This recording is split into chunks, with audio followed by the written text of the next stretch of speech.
हम सारे के सारे नरेंद्र मोदी के साथ हैं और अभी उसकी पॉपुलैरिटी हिंदुस्तान में शाया हुई है और 74% उस आदमी की पॉपुलैरिटी है। बहुत ही दिलेर लीडर हुआ है।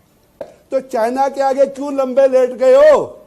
फिर से दोहरा दूं कि मेरे को बहुत खुशी हो रही है ब्रिगेडियर साहब ने जिस तरीके से एक भाषण दिया और उनका जो डर था ना, वो पूरी जो उन्होंने कहानी बताई वो आखिर में निकल के आ आप गई। तो भाषण सुनते ही नहीं है। एक सवाल पूछ रहा हूँ, मेरे को बस ये बता दीजिए कि आपके पार्लियामेंट में जब ये बोला था कि वो माथे पे पसीने आ रहे हैं और पैर कांप रहे हैं, ऐसा क्यों हुआ था ब्रिगेडियर साहब?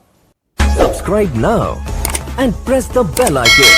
Never miss an update. आप हिंदुस्तान में रहते हैं, आपको हिंदुस्तान में जो इस तरह की ये जो हुकूमत है बीजेपी की, नरेंद्र मोदी की पॉलिसीज हैं, आप मुतमईन है बतौर हिंदुस्तानी शहरी? मेरे को ब्रिगेडियर साहब की बातें सुन के बहुत अच्छा लगा। मेरे को इतनी खुशी हुई कि पाकिस्तान में डर है और नरेंद्र मोदी का खौफ है। ये बरकरार रहना चाहिए। हम सारे के सारे नरेंद्र मोदी के साथ हैं और अभी उसकी पॉपुलैरिटी हिंदुस्तान में शाया हुई है और 74% उस आदमी की पॉपुलैरिटी है। बहुत ही दिलेर लीडर हुआ है जो कि अपीजमेंट की पॉलिसी को नहीं इख्तियार करता है और बहुत ही खूंखार किस्म का आदमी है अगर दुश्मनों की तरफ से बात करी जाए तो। और उसके मंसूबे भी बिल्कुल उसी प्रकार से, बहुत ही खौफनाक मंसूबे हैं और ये मंसूबे बिल्कुल रद्द अमल में आएंगे अगर कोई इस प्रकार की घटना होगी, कोई बात करी जाएगी जिसमें हमारे मुल्क के ऊपर किसी भी प्रकार की कोई आंच आए। जहां तक ब्रिगेडियर साहब ने बोला कि हिंदुस्तान की फौज में बहुत रेप और इस टाइप की चीजें जो है ये बहुत नॉर्मल है और किसी राइटर का नाम लिया कि भाई over A cup of coffee वहां पर रेप और मर्डर की बातें हो जाती हैं, तो मैं सिर्फ ये बात बताना चाहूंगा, याद दिलाना चाहूंगा और आपके व्यूअर्स को भी बताना चाहूंगा कि मेरे ख्याल से बलूचिस्तान के अंदर, सिंध के अंदर बहुत सारी ऐसी लंबी फहरिस्त है जो कि अगवा करके लोगों का अता पता नहीं लगा। मास ग्रेव्स भी मिली हैं और नारे लगते हैं खैबर पख्तूनख्वा में कि ये जो दहशतगर्दी है इसके पीछे वर्दी है। बंगाल में क्या हुआ, 3 लाख औरतों के साथ में रेप किया गया, लाखों लाखों लोगों को मार दिया गया। सॉरी कर्नल साहब, मैं आपकी बात को इंटरप्ट नहीं करना चाह रही थी। ये नारे कौन लगवाता है? ये क्या किसी से ढकी छुपी बात है? चलिए, हमारे मुल्क के अंदर अगर ऐसे कुछ लोग हैं उनको ऐसे नारे कौन लगवा रहे हैं? नजीत कुमार डेविल लगवाते हैं। हाँ बिल्कुल मैंने कहा जरा कर्नल साहब से पूछू ना मैं, कौन लगवा रहा है ये नारे? कौन है पीछे, जरा आप बताइएगा ना। आप देखिए, आपका मुल्क है, हमें क्या पता कौन लगवा रहा है। आप पूछिए जाके कि क्यों कौन लगवा रहे हैं। आपकी मरियम नवाज जाके आपका मुल्क लगवा रहा है, आपकी रॉ लगवा रही है। चलो जी, ठीक है जी, आपको जैसे अच्छा लग रहा है, जैसे आप मुतमीन हो, आपको जैसा ठीक लगे, लेकिन बाकी सबको मालूम है, पूरी दुनिया को मालूम है कि क्या हो रहा है, तो उसकी आप चिंता ना करें।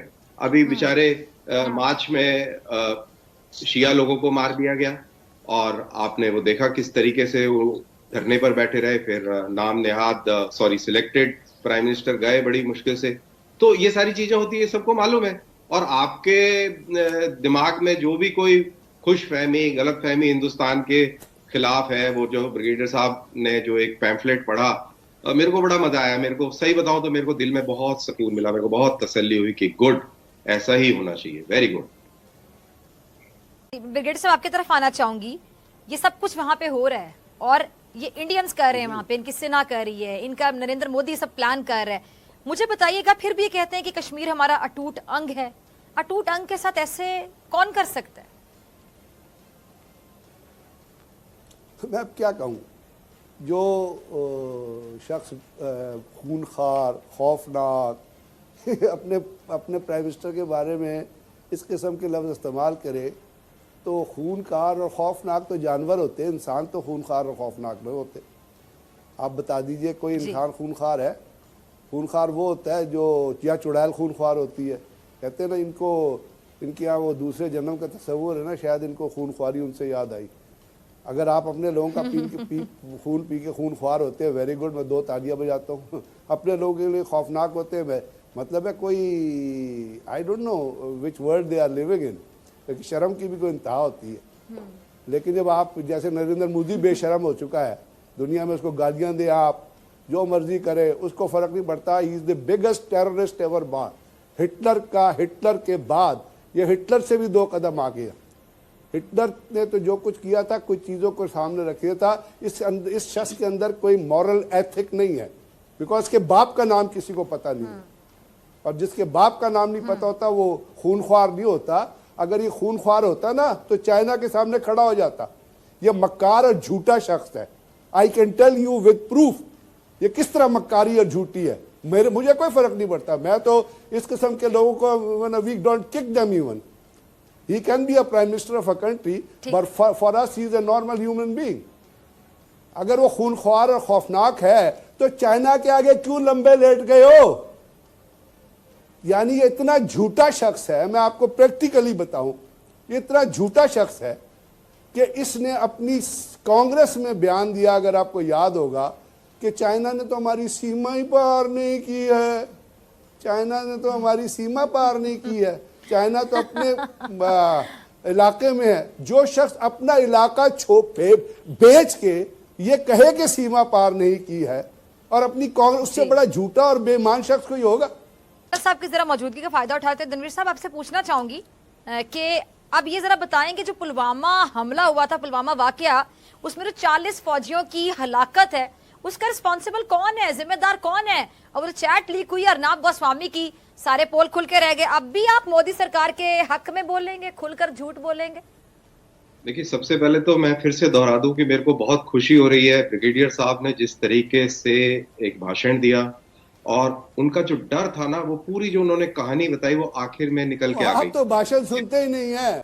कभी आपके शाह मोहम्मद कुरैशी बाहर जाके बोलते हैं कि कभी कोई कुछ बोलता है। ये हंसी जो है ना, ये जाने वाली हंसी है, बड़ी प्यारी हंसी है और हमें ये ऐसी हंसी बहुत 92,000 जब इन्होंने अपने हथियार नीचे गिराए थे तब हमने देखा है इनको कि ये कैसे बिहेव करते हैं। ये हमारे कैदी वैदी रह चुके हैं। इन्होंने पूरा मुल्क तबाह कर दिया, सरेंडर कर दिया। 92,000 फौजी, इतने बड़े जबरदस्त फौजी जो मुंह तोड़ देंगे और दांत निकाल के हाथ में दे देंगे। ये मैं उन फौजियों की बात कर रहा हूँ। रणवीर सिंह साहब, मुझे जरा बताइएगा, आप भी नाश्ता करने के ख्वाहिशमंद थे? बालाकोट के बाद रणवीर सिंह साहब, आप भी नाश्ता करने के ख्वाहिशमंद रहे हैं, क्योंकि आप भी भारतीय सेना में रहे हैं ना। भारतीय सेना को बड़ा शौक है लाहौर का नाश्ता करने का, लेकिन शौक कभी पूरा नहीं हो सका। मेरा तो बड़ा मन करता है फिजा जी आपके साथ बैठ के मैं नाश्ता करूं। मैं आपसे पूछी, बतौर फौजी, बतौर भारतीय फौज में आप रहे हैं, आपका पाकिस्तान, आप लोग भी लाहौर में नाश्ता करने का बड़ा दिल चाहता था, लेकिन वो नाश्ता कभी मिल ना सका भारत के किसी भी फौजी को। तो आप बुला लें, हम आगे नाश्ता कर लेंगे आपके। एक सवाल पूछ रहा हूँ, मेरे को बस ये बता दीजिए कि आपके पार्लियामेंट में जब ये बोला था कि माथे पे पसीने आ रहे हैं और पैर कांप रहे हैं, ऐसा क्यों हुआ था ब्रिगेडियर साहब? वो किसी और कॉन्टेक्स्ट में था जो पैर कांप रहे हैं।